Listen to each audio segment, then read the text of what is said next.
और अब रुक करते हैं हमारे खास मेहमान का स्टॉक बॉक्स टेक्नोलॉजीज के सिद्धार्थ राय मंगला साहब का। सिद्धार्थ जी, बहुत स्वागत है आपका जी बिजनेस पर। सबसे पहले तो आपसे जानना चाहेंगे सर कि आज के मार्केट पर आपका क्या रिएक्शन है? जी नमस्कार दीपक जी, गुड इवनिंग। देखिए दीपक जी, इस बाजार में हमने आज इस वीक जो पूरा ही ट्रेडिंग होते हुए देखी, स्पेशली निफ्टी के अंदर हमने काफी ऊपर के लेवल से निफ्टी के अंदर गिरावट आते हुए देखी। इनफैक्ट हम पिछले 15-20 सेशंस में लगातार सिर्फ 1-2 सेशन से जहां मजबूती थी, उसके अलावा वॉलेटिलिटी और कमजोरी ही बनते हुए देख रहे हैं।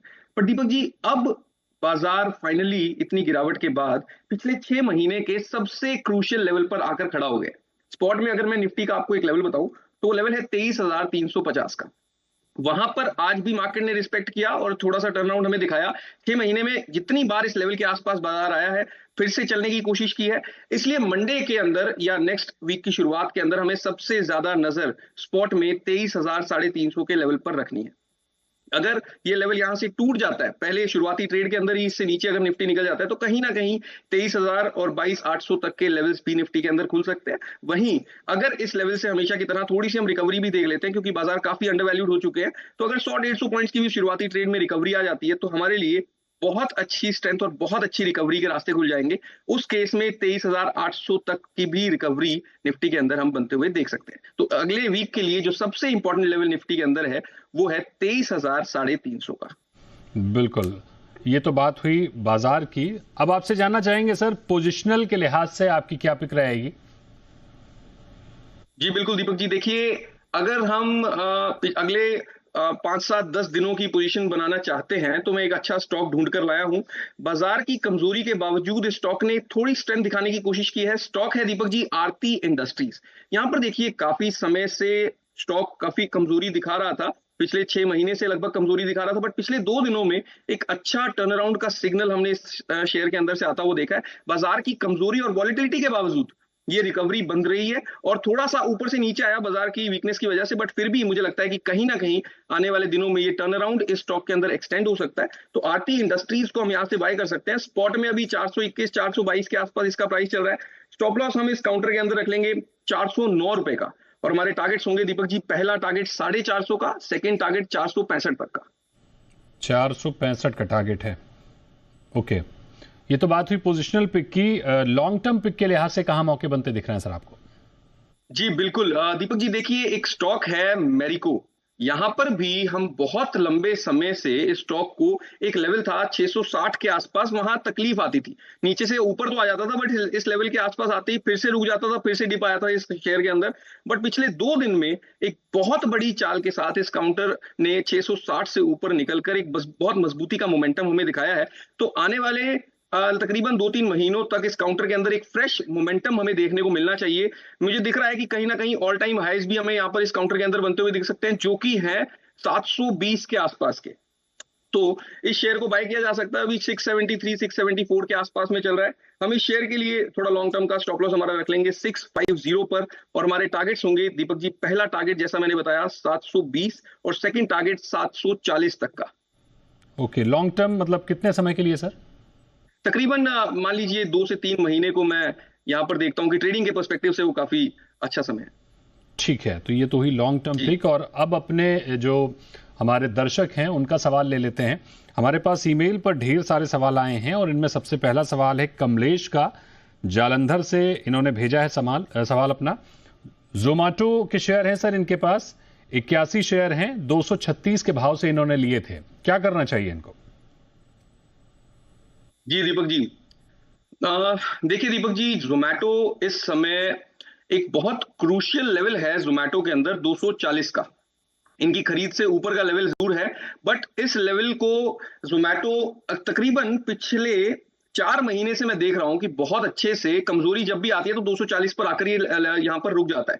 अगले कुछ दिनों तक इन्हें ये देखना चाहिए कि 240 से ऊपर फिर से अगर ये स्टॉक थोड़ी मजबूती दिखाने की कोशिश करता है तो हमें रखना है, और अगर 240 के लेवल को ये नहीं टिक पाता है, अगर उससे नीचे निकलने की कोशिश करता है, तो फिर हम कहीं ना कहीं इस स्टॉक के अंदर से आप एग्जिट कर सकते हैं। थोड़ी गिरावट हमें बढ़ती हुई जोमेटो के अंदर फिर दिख सकती है।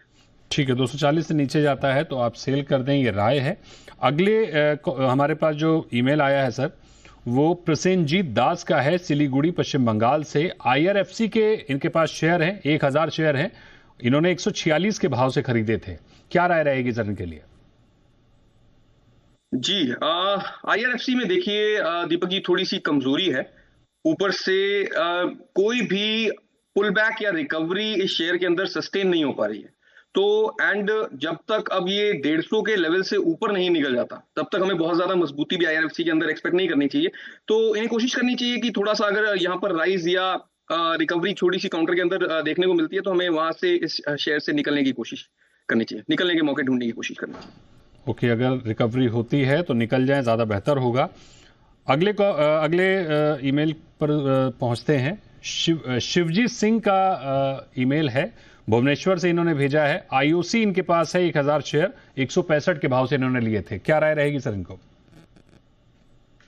जी बिल्कुल।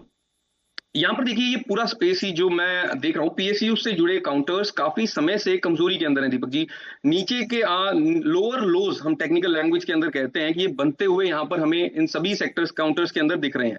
इसी तरह से आईओसी के अंदर है एक इंपॉर्टेंट सपोर्ट जरूर है 130 का, जिसके बिल्कुल करीब, जिसके बिल्कुल ऊपर ही ये स्टॉक इस समय ट्रेड कर रहा है। थोड़ी सी यहाँ से रिकवरी अगर आ जाती है तो यहाँ से भी हमें कहीं ना कहीं एग्जिट के ही मौके देखने चाहिए, क्योंकि अगर 130 का लेवल भी यहां से टूट जाता है तो ये गिरावट और गहराती हुई आईओसी के अंदर हमें दिख सकती है। जी 130 के लेवल से एग्जिट की राय है। अगले ईमेल हमारा है नबील का। लक्ष्मी ऑर्गेनिक के शेयर हैं इनके पास सर, 270 शेयर हैं और 258 के भाव से इन्होंने खरीदे थे। क्या करना चाहिए इन्हें?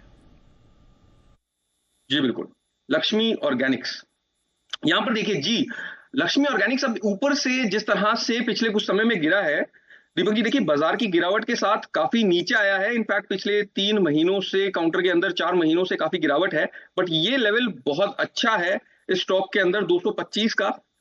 इन्होंने आपने बताया 255-56 के आसपास शायद बाय किया हुआ है। 258 का सर। 258 जी बिल्कुल। तो यहां पर इस लेवल के ऊपर इन्हें नजर रखनी है। अगर यहां से ये एक लास्ट मौका है इस काउंटर के पास, यहां से एक अगर एक अच्छी रिकवरी आ जाती है तो ठीक है, बट यहां से उस इस पोजीशन को वो 220 का स्टॉप लॉस रखकर होल्ड करें। अगर 220 से नीचे निकल जाएगा दैट मींस कि थोड़ी कमजोरी इस स्टॉक के अंदर हो जाएगी, बट यहां से अच्छे खासे चांसेस रिकवरी के लक्ष्मी ऑर्गेनिक्स के अंदर बन सकते हैं। बिल्कुल। अगला सवाल है मिंटू कुमार का, रांची से इन्होंने भेजा है। IREDA किया, इनके पास 1000 शेयर है एल्डा का और 90 के भाव से इन्होंने खरीदा था। क्या करना चाहिए सर इनको? जी अच्छा खासा मुनाफा इन्हें नीचे के लेवल से हो रहा है। ऐसे में अब मैं थोड़े से बड़े लेवल्स की अगर मैं बात करूं इनकी पोजीशन के हिसाब से, तो यहां से स्टॉक के अंदर थोड़ी बहुत बाजार की वजह से गिरावट जरूर आई है Deepak ji, but overall trend अगर हम लंबे समय का ट्रेंड देखें तो इस काउंटर के अंदर अच्छा है। अपने लॉन्ग टर्म सपोर्ट्स के आसपास में भी ये काउंटर अभी आ चुका है। तो ऐसे में इस स्टॉक को इन्हें बिल्कुल होल्ड ही करना चाहिए, क्योंकि इनकी कॉस्ट काफी नीचे की है, तो छोटी मोटी उतार चढ़ाव बने रहेंगे। ओवरऑल इरेडा के अंदर इन्हें कहीं ना कहीं अप ट्रेंड का फायदा मिलता रहेगा, स्टॉक ऊपर ही जाता रहेगा। बिल्कुल। अगला सवाल पंकज का है, मुंबई से। CDSL के शेयर हैं सर, 200 शेयर इनके पास हैं, 1950 के भाव से लिए थे इन्होंने। क्या राय रहेगी इनके लिए? जी 1950 के भाव से अगर इन्होंने, थोड़ी सी खरीद इनके ऊंचे लेवल्स पर है। देखिए दीपक जी, इन्हें थोड़ा सा मैं सजेस्ट करूंगा कि नेक्स्ट टाइम से जब पोजीशन लें तो थोड़ा सा स्टॉप लॉस की नजर में जरूर रख लें। यहां पर 1600 का लेवल जो है आज इस स्टॉक ने तोड़ दिया है दीपक जी। देखिए मंडे के सेशन में हमें इस चीज पर नजर रखनी होगी कि अगर ये तुरंत 1600 के लेवल से ऊपर आ जाता है तो फिर कहीं ना कहीं जरूर इसके अंदर हमें टर्न अराउंड बनता हुआ दिखेगा। वरना जिस तरह की गिरावट हमने इस काउंटर के अंदर देखी है, थोड़ी सी कमजोरी जरूर बनी हुई है। एंड जिस तरह के ऊपर के लेवल्स पर इन्होंने बाय किया हुआ है, मुझे लगता है कि कहीं ना कहीं इन्हें सेल ऑन राइज या फिर जैसे ही ऊपर निकलता है अपनी एग्जिट की स्ट्रैटेजी बनाने की कोशिश करनी चाहिए। एग्जिट की स्ट्रैटेजी बनाने की कोशिश करें, पंकज जी को राय है। अगला सवाल इश्तियाक का है, मुंबई से। HCC के शेयर हैं सर इनके पास, 3000 शेयर हैं, 44 रुपए 40 पैसे के भाव से इन्होंने लिए थे। क्या करने की राय रहेगी? जी 44 रुपए 40 पैसे के भाव से इन्होंने लिए हुए, यही बताया आपने दीपक जी? हाँ जी। जी बिल्कुल। देखिए एचसीसी के अंदर भी बिल्कुल वही स्थिति है। बाजार के अंदर लगभग सभी स्टॉक्स के अंदर अभी हम देख रहे हैं कि बाजार की जिस तरह से हमने गिरावट आती हुई देखी है, सभी स्टॉक्स ने इस गिरावट के अंदर थोड़ी सी हीट फेस की है। तो इसी तरह से एचसीसी भी है, थोड़ा सा नीचे आया बट अच्छे खासे अब सपोर्ट्स के आसपास में है। इन्हें चिंता नहीं करनी चाहिए, क्योंकि 34 का एक बहुत अच्छा सपोर्ट है, बहुत स्ट्रॉन्ग सपोर्ट है। पिछले मैं देख रहा हूं कि अप्रैल से अभी तक जब भी ये 34 के आसपास में आता है तो अच्छा खासा टर्न अराउंड हम इसके अंदर बनते हुए देख लेते हैं। अगर 34 के लेवल को ये रिस्पेक्ट करता रहेगा तो स्टॉक के अंदर फिर से एक अच्छी रिकवरी आने की उम्मीद बिल्कुल बन सकती है। बिल्कुल, यानी होल्ड करें, आगे रिकवरी की उम्मीद है। प्रकाश का सवाल है अगला, पुणे से। वोडाफोन आइडिया के शेयर हैं इनके पास, 5,000 शेयर है, 9 रुपए 20 पैसे के भाव से इन्होंने लिए थे, क्या करना चाहिए सर इन्हें? जी, एक सेकंड में इसका चार्ट खोल लूं। 9 रुपए कितना बताया दीपक जी आपने? 9 रुपए 20 पैसे। 9 रुपए 20 पैसे के हिसाब से इन्होंने लिए थे।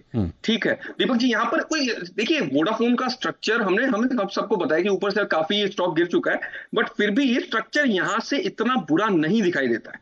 यहाँ पर थोड़ी सी पुश की इस काउंटर को जरूरत है। 8 रुपए से ऊपर जैसे ये निकलेगा, एक अच्छी बड़ी मूव इस काउंटर के अंदर आ सकती है। तो वोडाफोन के अंदर इस समय बहुत ज्यादा घबराने की जरूरत नहीं है, उन्हें आराम से वोडाफोन के शेयर्स को होल्ड किया जा सकता है, क्योंकि चार्ट्स को देखकर, स्ट्रक्चर को देखकर ऐसा लगता नहीं है कि गिरावट की बहुत ज्यादा जगह यहां से वोडाफोन के अंदर बची हुई है। बिल्कुल, यानी वोडाफोन को होल्ड करने की राय है। और अभी लेते हैं एक बहुत ही छोटा सा ब्रेक पर वापस लौटते हैं हमारे खास मेहमान सिद्धार्थ राय मंगला जी के पास। सिद्धार्थ जी, सबसे पहले तो आपसे समझना चाहेंगे कि सोमवार को बाजार की चाल आप कैसी देख रहे हैं? जी बिल्कुल दीपक जी, देखिए मैं दोनों इंडेक्सेस का आपको एक एक करके बता देता हूं। निफ्टी के अंदर जैसा कि मैं पहले आपको बता रहा था कि अभी हमें क्लियर बेयरिश या क्लियर बुलिश स्ट्रेटेजी यहां पर नहीं बनानी चाहिए। दूसरी चीज दीपक जी, यहां पर देखिए अब रिजल्ट सीजन शुरू हो चुका है, बड़े आईटी कंपनीज के रिजल्ट्स आने शुरू हो चुके हैं और यहां से हम तकरीबन अगले 1-1.5 महीने तक रिजल्ट्स देखेंगे। तो बाजार के अंदर ज्यादा लंबी पोजीशंस हमें ओवरनाइट पोजीशंस बहुत ज्यादा कैरी नहीं करनी है, क्योंकि रोज की वॉलेटिलिटी बहुत ज्यादा बनती हुई दिखेगी। तो ऐसे में एक तो इंडेक्स के अंदर बहुत अग्रेसिव नहीं होना है। निफ्टी के अंदर 23,350 के लेवल पर स्पॉट में नजर रखनी है, और उसको अगर निफ्टी मंडे के सेशन में तोड़ देता है तो फिर डेफिनेटली हम एक बेरिश व्यू निफ्टी के अंदर बना सकते हैं। बैंक निफ्टी की अगर हम बात करें तो यहां पर दीपक जी हम बहुत कमजोरी बनते हुए देख रहे हैं। तकरीबन पिछले 8 महीने से बहुत वॉलेटिलिटी होती थी, बट बैंक निफ्टी फिर भी 50,000 49,800 इस रेंज को रिस्पेक्ट करता था, यहां से घूम जाता था। अब पिछले 2 दिन में हमने देखा कि इससे नीचे बैंक निफ्टी निकला है, काफी ज्यादा कमजोरी बढ़ चुकी है। तो यहां पर बैंक निफ्टी में हमें जब तक 50,000 से बैंक निफ्टी नीचे है तब तक ये सेल ऑन राइज की स्ट्रैटेजी को अडॉप्ट करना चाहिए। थोड़ा सा मार्केट बढ़ता है तो हम बेच सकते हैं, जैसे ही मार्केट बढ़ेगा तो हम 49,800 के आसपास के स्टॉप लॉस के साथ बेचकर चल सकते हैं। अगर हमें 49,200 49,300 के आसपास बैंक निफ्टी मिलता है स्पॉट में, तो हम कहीं ना कहीं फ्यूचर्स को सेल कर सकते हैं 49,800 तक के स्टॉप लॉस के साथ। और हमारे टारगेट्स होंगे यहां से 48,200 और 48,000 के भी लेवल्स हमें देखने को मिल सकते हैं, अगर बाजार 50,000 और 49,800 से नीचे टिका रहता है तो। ठीक है, इंट्राडे में कहां आप मौके बनते देख रहे हैं? देखिए अगर हम इंट्राडे की बात करें तो बैंक निफ्टी के अंदर 2 सबसे इंपॉर्टेंट लेवल्स हैं। एक तो बहुत नजदीक है, ऊपर के अंदर अगर मैं बात करूं तो 49,000 का एक लेवल है, और वहां के नजदीक भी हमें मिलता है अगर मंडे के सेशन में, तो हम कहीं ना कहीं बैंक निफ्टी को शॉर्ट कर सकते हैं। हम वहां पर स्टॉप लॉस हम रख लेंगे 49,200 का, ये मैं स्पॉट के लेवल्स बता रहा हूं दीपक जी। और वहां से हमारा टारगेट होगा, अगर हमें 49,000 के आसपास मिलता है तो हमारा टारगेट होगा 48,500 और 48,300 तक का, क्योंकि बैंक निफ्टी को हर थोड़े थोड़े बढ़ने पर हमें यहां पर शॉर्ट करना चाहिए, क्योंकि बैंक निफ्टी का चार्ट काफी वीक इस समय हो चुका है।